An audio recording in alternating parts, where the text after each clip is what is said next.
The Lewis men's basketball team defeated the #1 team in the country over the weekend, and both track and field teams continue to see success. We'll have the latest in Lewis athletics coming up right now.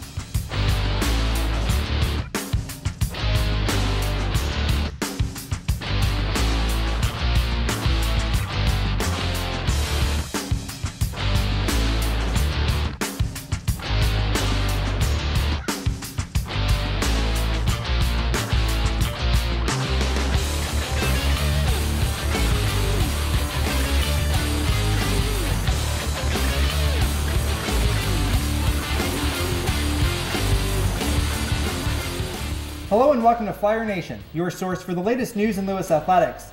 Thanks for joining us here on LUTN and online. I'm Shane Gustafson. And I'm Natalie Budig. Joining us later on in the show is Lewis University's Director of Athletics, Dr. John Planek. He'll talk about the success of several teams in the athletic department so far this year, as well as the future of Lewis athletics. We'll also talk with Isaac John Paul from the men's track and field team. He'll talk about the team's success at their meets over the weekend, as well as what he expects from the rest of the season. But before we get to that, let's take a look at some other Flyer sports headlines. After losing twice on the road last weekend, the Lewis men's basketball team looked to regroup this week in front of their home crowd. But they did have a challenge on their schedule, the #1 team in the nation. It started on Thursday night when St. Joseph's made a visit to the Neal Carey Arena. The Flyers matched the Pumas and played evenly and led only by 2 at halftime. However, the second half was all Lewis when guards Jeff Giroux and Gabe Williams went on a 14-2 run to lead the Flyers to an 88-76 victory and snap their 2-game losing streak. Ryan Jackson led the team with 25 points and Giroux put up 19. On Saturday, the #1 nationally ranked UIndy stopped by the Neal Carey Arena. The Flyers were down by 4 at half, but were able to regroup. The team went on a 13-3 run and shot 51% from the field to pick up the 70-61 victory. Head men's basketball coach Scott Trost said the win was a confidence booster for the team, and he hopes to use this experience in their next game. I think we learned some things this weekend here, and hopefully we can use this and build on it and keep going forward, because I really believe we have a team that's capable of winning a lot of games. I think we have a team that's capable of beating anybody on our schedule. If we don't bring that confidence and bring a hard hat mentality, then we've proven that we can get beat by anybody too. So hopefully this will give us confidence. We'll take a step forward and keep getting better and better as we go here. The men will play on the road next weekend against William Jewell and Rockhurst. The #1 women's basketball team continues to add on to their perfect record after picking up 2 more victories over the weekend. On Thursday night, St. Joseph's made a trip to the Neal Carey Arena and led the Flyers by 9 points early in the game. The team was able to climb out of that deficit thanks to help from redshirt junior Jamie Johnson, who picked up 17 points on the night, and redshirt senior Alexis Grayer, who picked up 17 points of her own coming off the bench. Mariah Henley also added 16 points in the game to help lead the Flyers to their 20th victory of the season, 88-51. On Saturday, the ladies welcomed UIndy to the Neal Carey Arena. The Greyhounds found themselves in foul trouble early on, and the Flyers maintained a lead throughout the majority of the game. Henley once again had a good game for the Flyers, putting up 22 points, and senior Kristen Urchner added 14 in the Flyers' 85-73 victory. Head women's basketball coach Lisa Carlson said she thought the team played well and is proud of the win.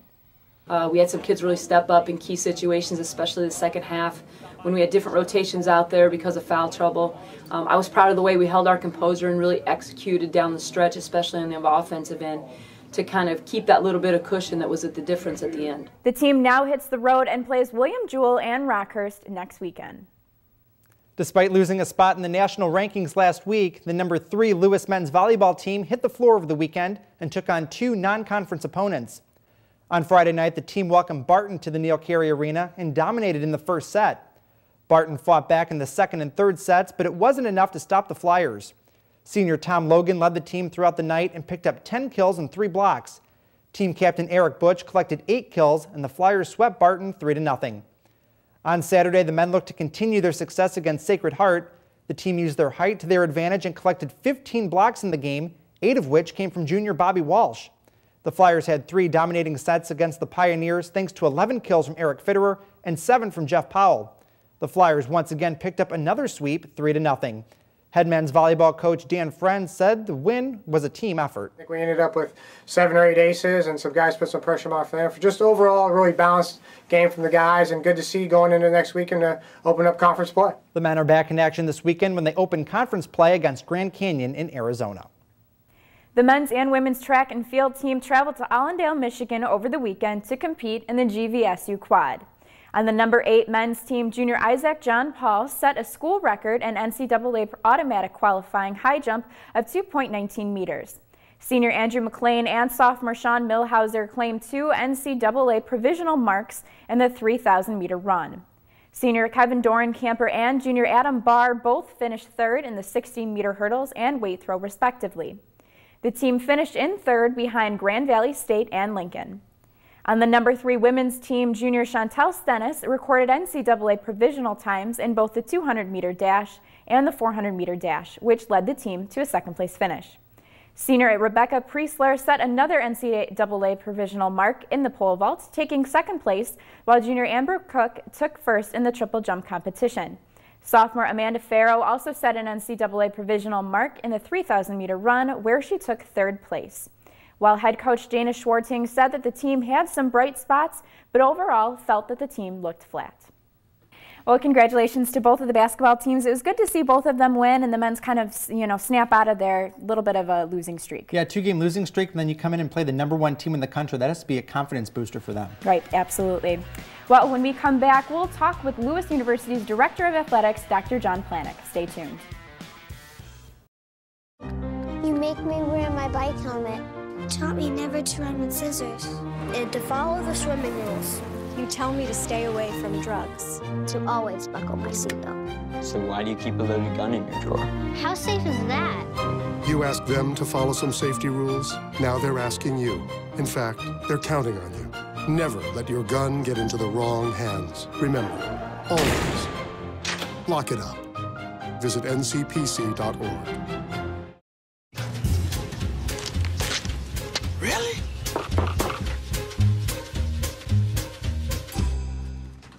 Buzz, what's up, man? You left some leaves burning out here. Yeah, I just came in just for a second. Come on, man. If it's too hot to touch, it's too hot to leave. You could torch the whole neighborhood. It's a good point there, smoky. 9 out of 10 wildfires are caused by humans. Only you can prevent wildfires. So they say it's a man's world? I don't see anybody's name on it. While they were doing their thing, we slowly changed ours. Today, women can do anything men can do. And there's one thing we're even better at.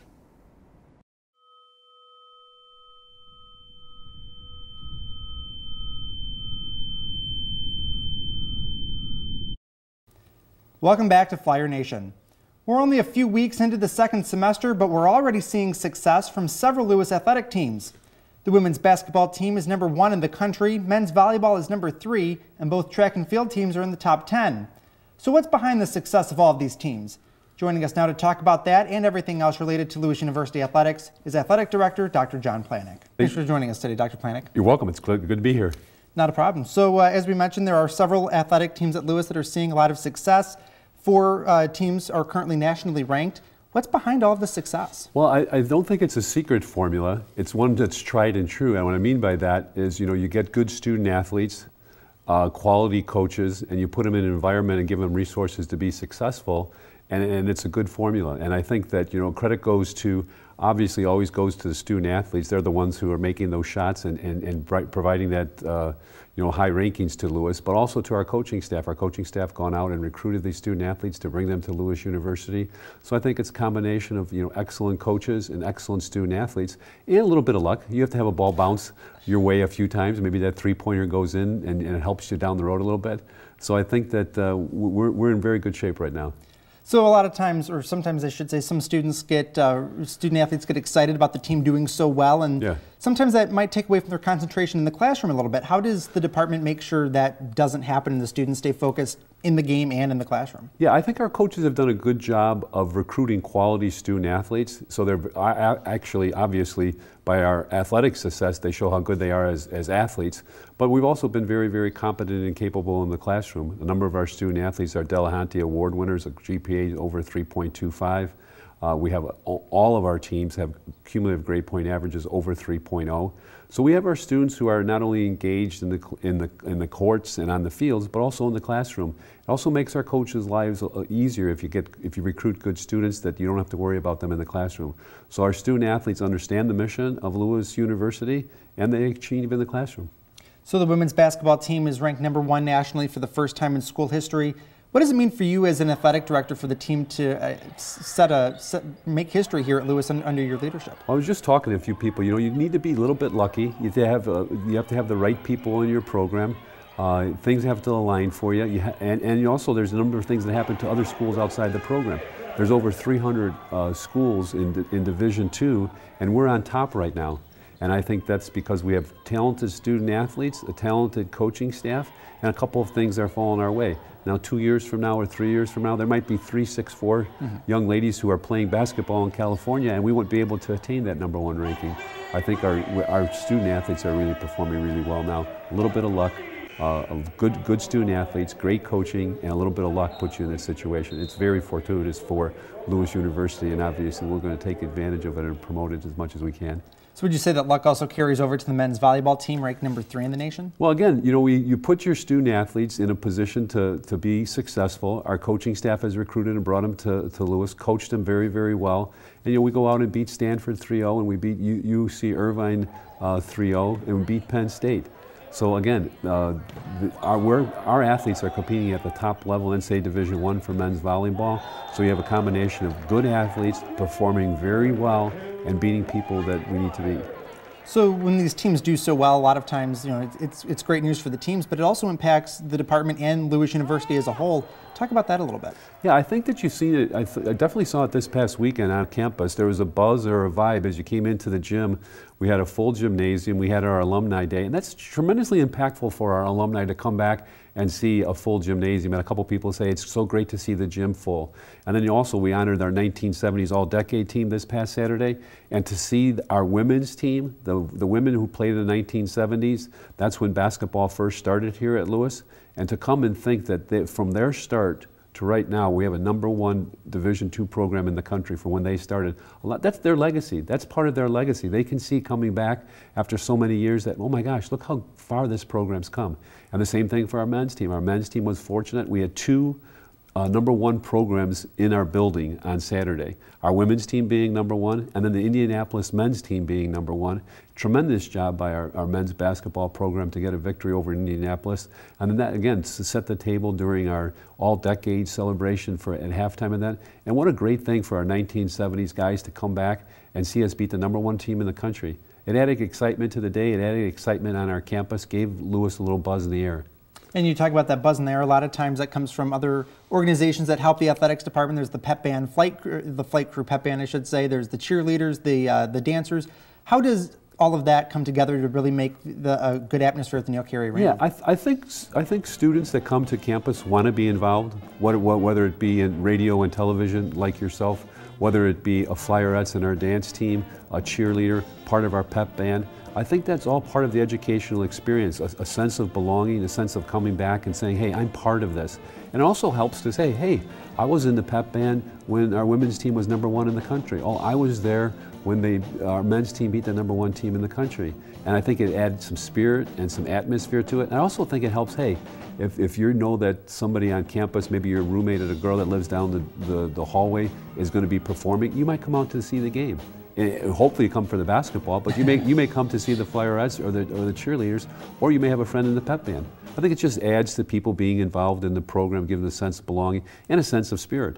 Absolutely. So since you've been the athletic director, there's always some rumors flying around. I want to ask you about football. I've asked you about that too many times, but something that there's been rumors about hockey possibly becoming a NCAA or a sport that is sponsored by the athletic department.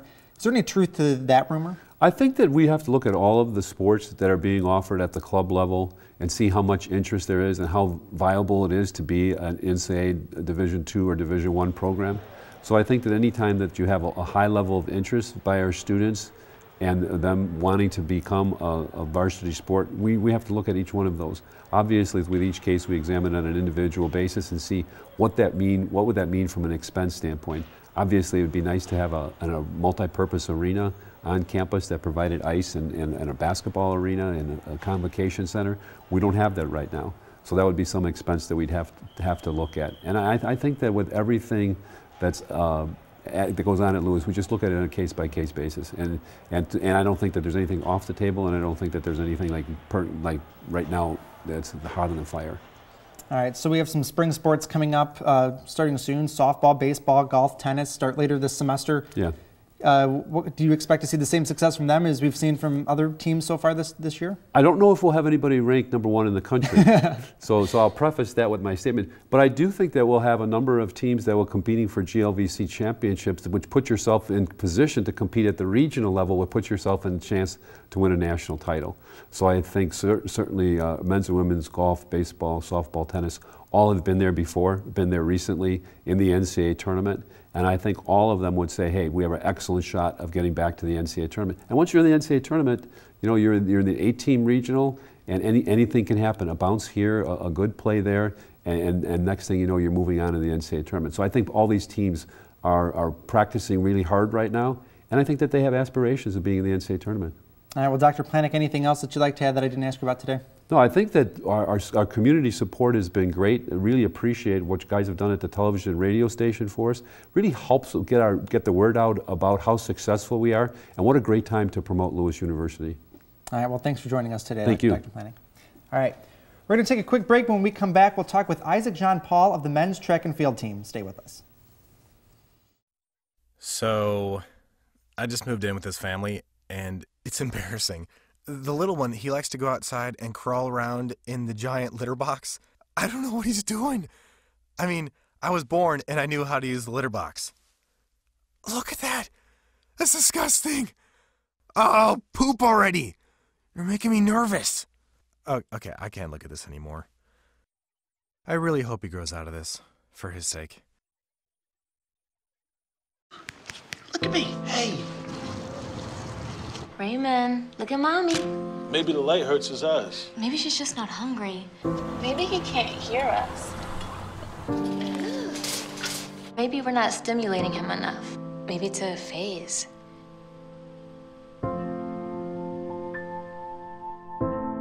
Avoiding eye contact is one early sign of autism. Learn the others today. The sooner it's diagnosed, the better. Hey, this job looks perfect. It says you need people skills. Check. Driver's license. Check. And a high school diploma or GED.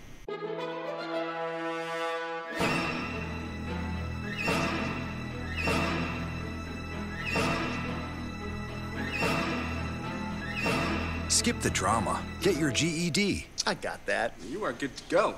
Take that first step towards a better future and sign up for free classes now at yourged.org.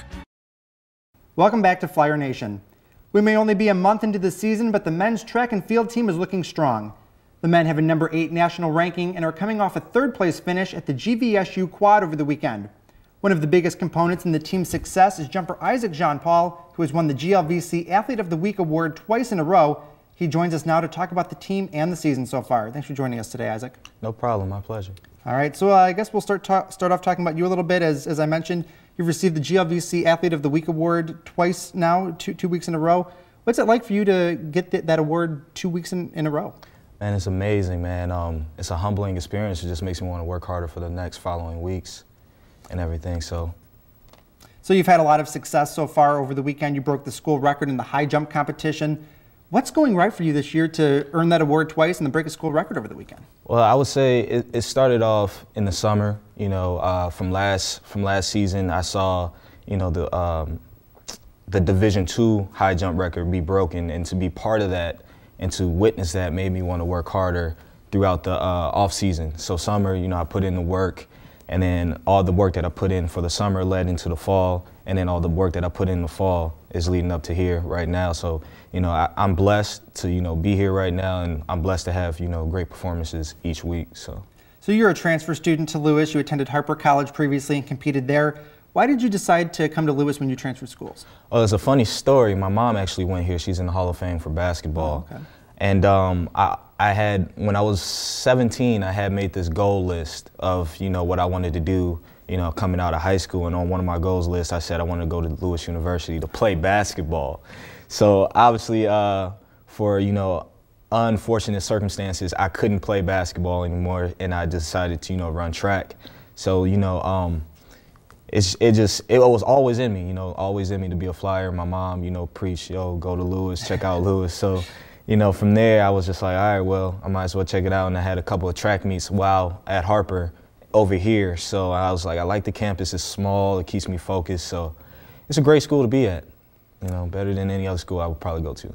And you mentioned that you ran track and field. I'm assuming that's not something you just picked up when you started college. You probably did that in high school and even before, probably. Yeah, actually, my first year ever doing track was my senior year in high school. Again, I played basketball my whole life. And, you know, again, for unfortunate circumstances, I had to stop playing basketball. And, you know, I picked up track and field, and, you know, I just exploded from there. So the men's team right now is ranked number 8 in the country. What's it like to be a part of the team that's seeing so much success so far this season?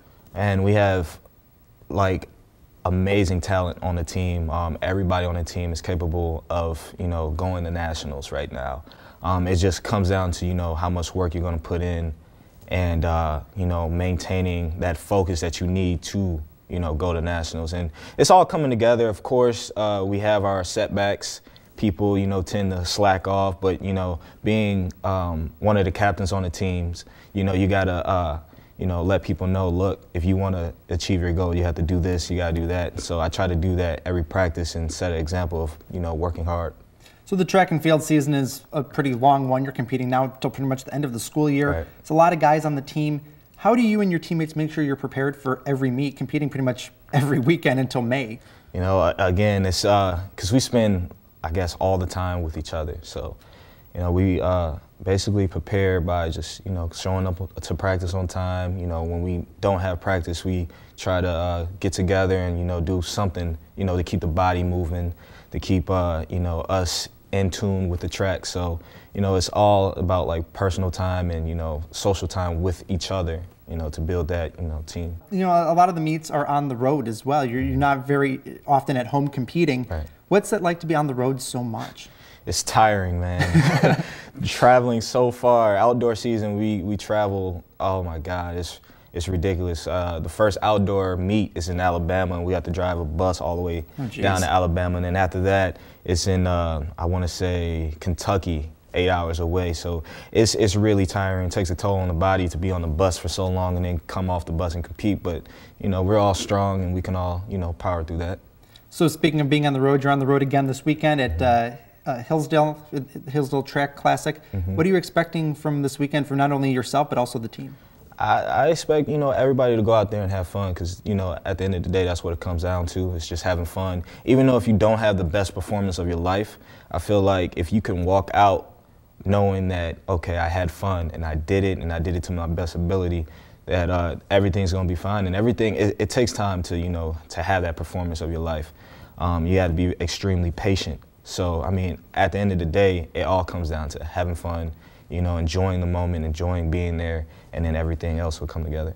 All right, well, Isaac, is there anything else you'd like to add that I haven't asked you about today? I would like to say hi, Mom, and hi to all my good friends back at home. I have an amazing support system. It's incredible how amazing my friends and family have been to me throughout this whole process of, you know, transferring and knowing or going through what I've been through. So it's a humbling experience, and I want to say I love you to everybody that, you know, supports me. All right, well, Isaac, thanks for coming out and joining us today. Thank you for having me. Not a problem. We're going to take a quick break. When we come back, we'll have some more, so stay tuned right here on Flyer Nation. You sure you don't want some? It's chamomile. Listen, you are extremely terrifying. Just the scariest undead subhuman thing on TV, and I really mean that. But I am worried that you could give my kids nightmares if they see you, so I'm gonna have to block you. So that's it. Oh, and tell the zombies they're blocked too. How can I help my daughter with her reading? Searching for help with Dachshund breeding. No. Let me try. Sarah's bright, but when she's reading, she has trouble sounding out words. Playing world music. What? I give up. Wait, I was trying to show you how Sarah feels every day. Frustrating, isn't it? Redirecting to understood.org. Join parents and experts at understood.org, a free online resource about learning and attention issues to help your child thrive.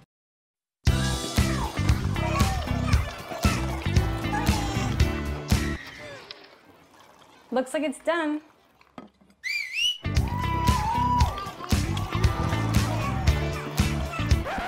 Don't let salmonella get funky with your chicken. On average, 1 in 6 Americans will get a foodborne illness this year. You can't see these microbes, but they might be there. So learn the right temperature to cook each type of meat. Keep your family safe at foodsafety.gov. It was a busy weekend in GLVC basketball, which included the Lewis men's team defeating the #1 nationally ranked team, UIndy. Let's take a look at the standings. After this weekend's victories, the men's team moves up a position in their division and now sit in the #4 spot. Bellarmine and UW Parkside sit at the top of the division, while McKendree and St. Joseph sit in the last 2 positions. On the women's side, the Flyers still maintain the #1 position, with UW Parkside and Southern Indiana sitting just behind the Flyers in the #2 and 3 positions. McKendree and Illinois Springfield round out the division for women's basketball. It may still be early in the men's volleyball season, but conference play has already begun for some teams in the NIVA. Let's take a look at the current standings. Ball State, IPFW, and Ohio State tie for the first place position and each hold a 2-0 conference record. Loyola sits in 4th place with their 7-0 overall record, and the Flyers sit in 5th with their 8-1 overall record. Lindenwood and McKendree are still sitting at the bottom of the conference. The GLVC has selected 2 Lewis student athletes as their players of the week. We'll start off with Isaac Jean Paul of the Lewis men's track and field team. This is the 2nd week in a row that Jean Paul has received this award and claims it after winning the high jump in the NAIA versus NCAA challenge over the weekend. His 2.16-meter jump is the best in the nation and has earned him the GLVC Player of the Week award.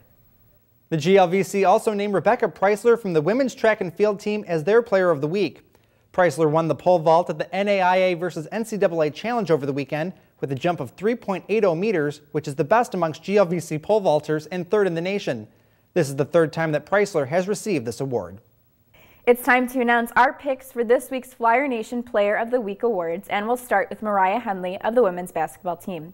Henley collected 22 points for the Flyers in the game against Indianapolis on Saturday and helped the team on Thursday night against St. Joe's when she picked up 16 points. Henley has helped the Flyers in the post all season long and is a core component to the team. Our second Flyer Nation Player of the Week award goes out to Tom Logan of the men's volleyball team. Logan collected 10 kills on Friday night against Barton and has helped the team off the bench throughout most of the season. Logan stepped up in his role on Friday night and saw success. On Saturday afternoon, the men's basketball team defeated the #1 team in the country, UIndy. This is the first time since 2004 that the men's team has defeated a #1 nationally ranked team.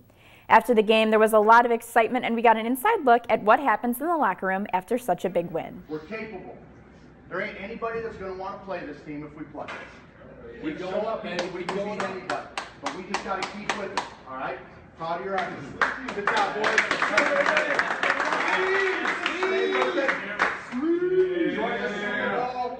The men's team isn't nationally ranked, but did move up a spot in the GLVC standings after the victory on Saturday afternoon. Well, it looks like quite a celebration going on in the locker room after that big win, but congrats to the men's team for, coming out on top in that game. Yeah, absolutely. I mean, after defeating the #1 team in the country, the celebration is definitely in order. Right, absolutely. Well, we're going to take a quick break, but we'll be right back here on Flyer Nation.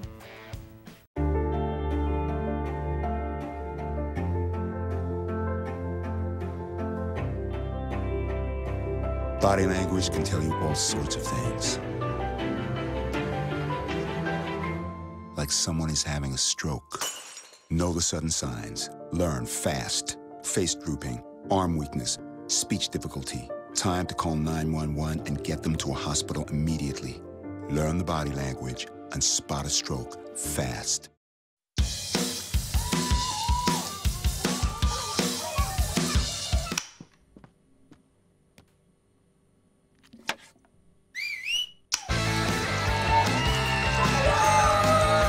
Don't let E. coli mosh with your food. An estimated 3,000 Americans die from a foodborne illness each year. You can't see these microbes, but they might be there. So always separate raw meat from vegetables. Keep your family safe at foodsafety.gov.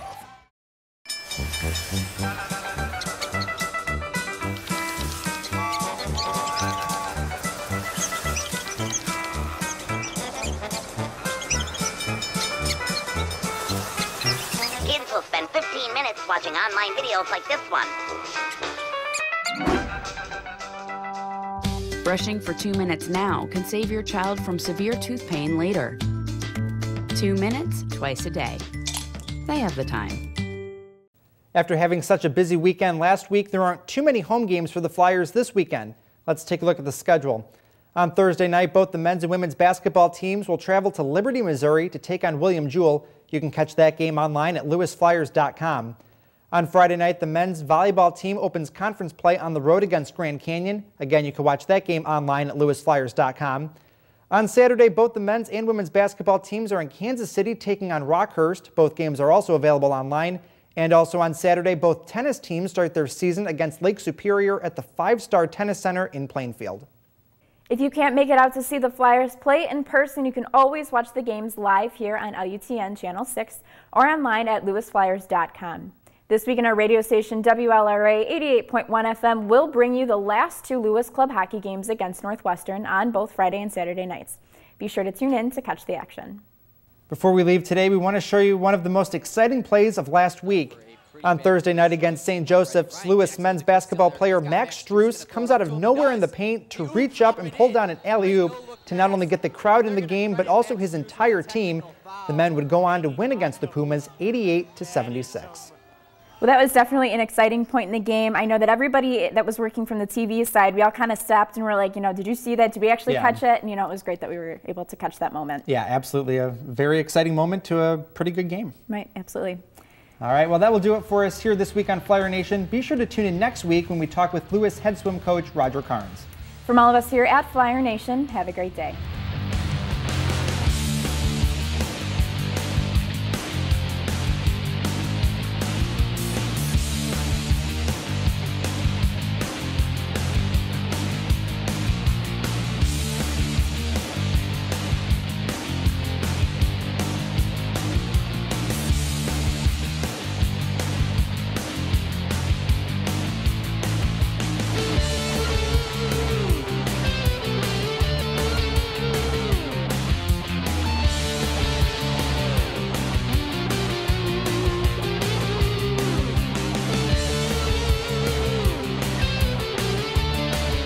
They say a picture is worth 1,000 words.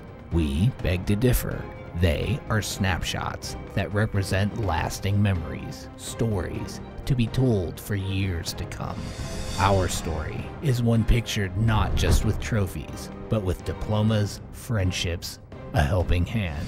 New chapters beginning every season. This is the story of the Great Lakes Valley Conference.